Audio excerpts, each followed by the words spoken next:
É o último churrasco da estação, uma noite de verão agradável com a família e amigos.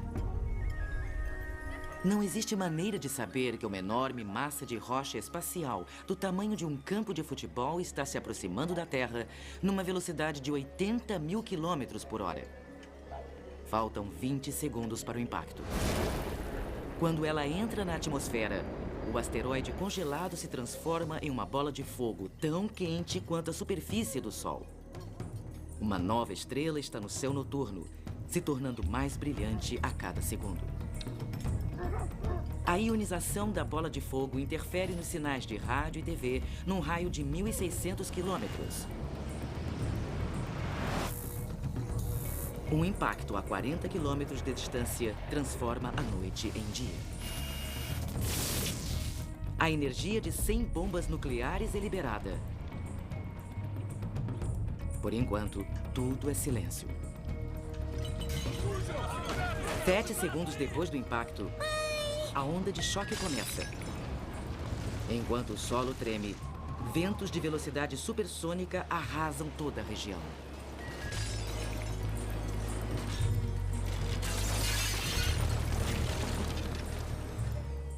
Essa catástrofe é realmente só uma amostra de um planeta que possa estar sob bombardeio cósmico.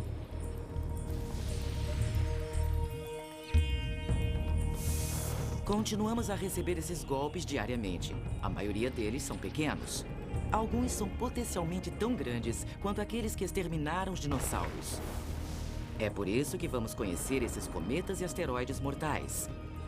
O que vamos encontrar aqui vai poder evitar desastres e talvez revelar as origens da vida na Terra. Chuva de fogo.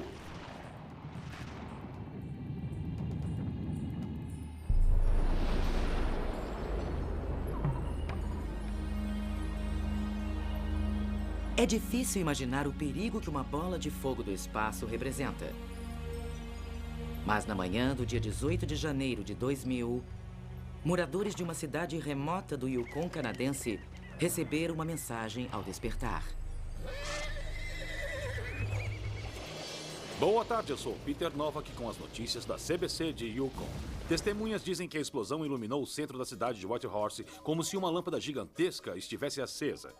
Estamos começando a receber informações das pessoas que escutaram um barulho enorme, como se fosse uma onda de choque.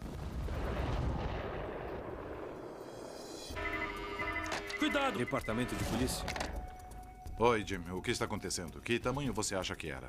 Estão falando que tivemos um grande acontecimento no Canadá e que no processo de entrar na atmosfera e explodir, isso acabou com 1/3 da rede elétrica de Yukon. Eu vi uma luz brilhante lá fora. Pensei que alguma coisa estava errada com as luzes das ruas ou algo parecido. Porque de repente todas elas piscaram e ficaram brilhantes. E então... escutamos um grande barulho e um flash. Nosso primeiro pensamento foi que alguma coisa na subestação tinha explodido. Talvez um transformador. Linha 1, boa tarde. Eu estava sentado no sofá assistindo um noticiário. Parecia uma luz de solda, sabe, com aquele brilho. E, de repente, uma luz brilhante entrou na janela de É trás. incrível. A maior parte das coisas que acontecem na pequena cidade de Whitehorse ficam em Whitehorse. Mas a rajada no céu nessa manhã prendeu a atenção das pessoas, incluindo oficiais de alto escalão no governo dos Estados Unidos. Existem muitos problemas políticos envolvidos se isso é um evento natural ou provocado pelo homem. Então nós temos que verificar isso e é o que fazemos. E não posso dizer quanto eles são ou onde estão, mas eu posso dizer que o Departamento de Defesa opera inúmeros satélites. Eles cobrem o globo inteiro. No processo de detectar os alvos militares, eles também veem outras coisas, e uma das coisas que eles veem são os meteoros. Quase 2 vezes por semana, um meteoro não muito maior que uma almofada detona com a força de uma carga atômica. Graças à nossa atmosfera, ele vaporiza bem alto no céu, normalmente. Mas o meteoro de Yukon era um pouco maior. Esse tinha por volta de 4,5 metros e pesava mais ou menos 18 toneladas. Era uma rocha grande, só para começar a falar. Se movia numa velocidade de Mach 50. A maioria dos meteoros que atingem a atmosfera da Terra são menores que grãos de areia. Eles brilham por um breve instante. Mas uma bola de fogo igual àquela que atingiu Yukon era diferente. Seu tamanho permite que ela queime por mais tempo, deixando uma trilha brilhante de ar superaquecido. 25 quilômetros acima do solo, a bola de fogo explode, deixando para trás uma prolongada nuvem de poeira cósmica. Para aqueles que se esforçam para saber mais sobre o sistema solar, essa poeira é ouro.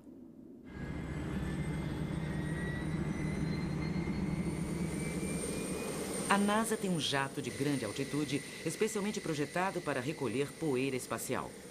Logo após a explosão, uma missão está a caminho para recolher toda a poeira que for possível antes que ela se perca para sempre. O avião tem coletores debaixo das asas que podem ser abertos no meio do voo. Dentro de cada coletor tem um prato esterilizado, revestido por um óleo pegajoso para recolher a poeira.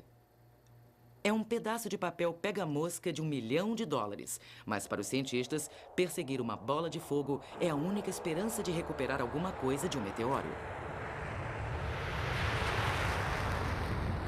Apesar de todos os instrumentos de alta tecnologia, nenhuma poeira foi recuperada em Yukon. Esse trabalho ficou para um homem de senso aguçado, descobrir se fragmentos dessa bola de fogo atingiram a Terra. No campo, Jim Brock escuta as notícias e manchetes sobre o Lago Tagish. Eu sabia que se tivesse algo para ser encontrado, a melhor chance seria provavelmente viajando pelo lago. Ninguém naquele momento tinha uma ideia clara de onde exatamente ele tinha caído.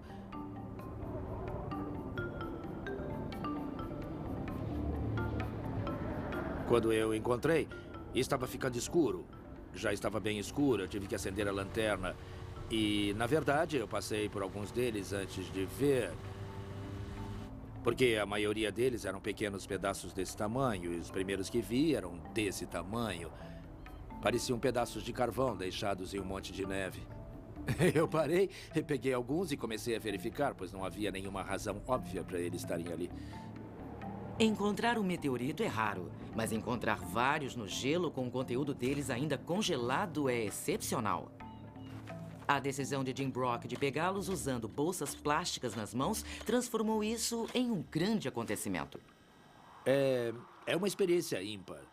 Quando você está no meio dessas toneladas de rochas terrestres e você encontra algo diferente que não é desse planeta, é um sentimento estranho. As rochas espaciais de Yukon logo vão fazer outra viagem para um dos lugares mais seguros e esterilizados da Terra. A sala de esterilização Classe 10 do Centro Espacial Johnson, no Texas. As rochas espaciais ganham atenção imediata. Os humanos têm que passar por um processo elaborado de esterilização para entrar na sala.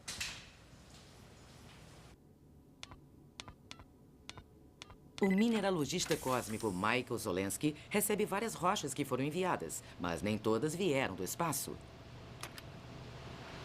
Somente quando as amostras chegaram e eu as abri no laboratório que descobri que eram mesmo meteoritos. Mas não só isso. Era um tipo extremamente raro de meteorito, talvez o mais velho, o mais primitivo de todos que todos nós temos. Parece conter uma concentração muito alta de poeira estelar e é o material do qual todas as plantas e o Sol foram formados. Todos os átomos do nosso corpo vieram da poeira estelar. E ter isso recuperado imediatamente, ainda congelado, sabe, é realmente, você sabe, é uma chance em 1 milhão. Poderiam alguns fragmentos de rochas ter algo para nos dizer sobre o material que criou o sistema solar? Asteroides, cometas e meteoros podem nos oferecer uma maneira de voltar no tempo. Tudo no sistema solar, que foi formado há 4,5 bilhões de anos, é resultado de impactos e colisões em grande escala. Enquanto 9 planetas emergiram, trilhões de pequenos pedaços de entulho permaneceram soltos na órbita de Marte por causa do impulso gravitacional imenso de Júpiter. Esse é o cinturão de asteroides. Sobras da criação Eles hoje são capazes de uma destruição em massa.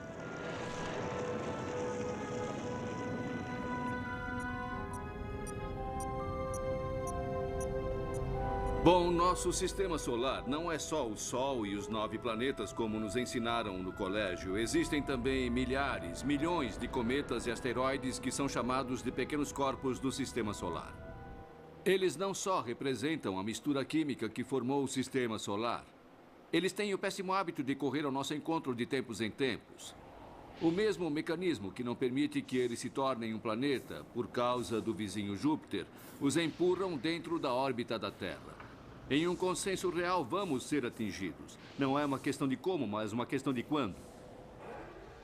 Os astrônomos já encontraram 500 asteroides na órbita terrestre de 1 quilômetro ou maior. Uma rocha espacial tão grande como aquela que exterminou os dinossauros está lá fora e pode nos atingir de novo. Em 1994, astrônomos tiveram uma chance rara de testemunhar esse perigo. Um cometa enorme chamado Shoemaker-Levy 9 se quebrou em 20 pedaços que foram sugados para Júpiter numa velocidade 100 vezes mais rápida que a de uma bala. O cometa Shoemaker-Levy 9 causou uma explosão equivalente a uma bomba como a de Hiroshima, explodindo a cada segundo por 13 anos. Causou uma nuvem de pó que era maior que a Terra, e as pessoas puderam entender que se um cometa ou asteroide do tamanho de um chapéu atingisse a Terra, teríamos sérios problemas.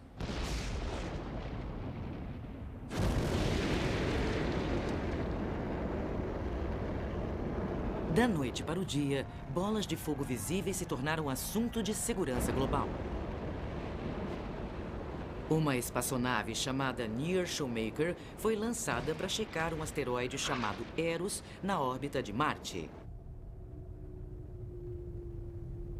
Algum dia, nos próximos milhões de anos, Eros e a Terra poderão colidir. Existem desastres naturais que não podem ser evitados. Um terremoto, por exemplo. Se um asteroide está vindo em nossa direção, temos tecnologia que, por enquanto, nunca foi testada. Mas, na teoria, temos foguetes e temos bombas que são fortes e poderosas e podem ser capazes de aplicar a força que vai causar uma mudança na órbita do asteroide que vai fazer com que ele desvie da Terra e não colida com ela. E o tipo de medidas que estamos fazendo com a Near Shoemaker é pelo menos um começo nessa direção. De fato, a missão Near já passou do ponto de início. Levou 5 anos, 2 voltas e meia ao redor do Sol e 3 bilhões de quilômetros para chegar lá. Mas essa espaçonave pequena e determinada chegou e está agora orbitando o asteroide Eros. Essa primeira missão foi para tirar as primeiras fotos de um corpo celestial pequeno. Mas hoje, a missão tomou um rumo dramático e histórico. A NASA vai tentar pousar a espaçonave no próprio asteroide. Admite que o risco é extremamente grande. Sim, bem ali. Eles estão tentando manobrar uma espaçonave orbitando um asteroide a 300 milhões de quilômetros da Terra. Nós temos a primeira espaçonave a orbitar um corpo pequeno. E agora espero que tenhamos a primeira espaçonave a pousar em um corpo pequeno. Na verdade, o que eu não quero ter é a primeira espaçonave a colidir nele. Isso vai acontecer se chegar a pousar com muita força. Os navegadores desse espaço profundo normalmente usam a gravidade uniforme ao redor de um planeta para segurar uma nave no seu curso. Mas tudo que se faz nessa forma de batata cambaleante parece tentar atirar a nave para longe. É novidade. Eu nunca fiz isso antes. Tenho trabalhado aqui há 33 anos. A forma irregular causa muitos problemas em termos de navegação, pois nela temos um campo gravitacional irregular.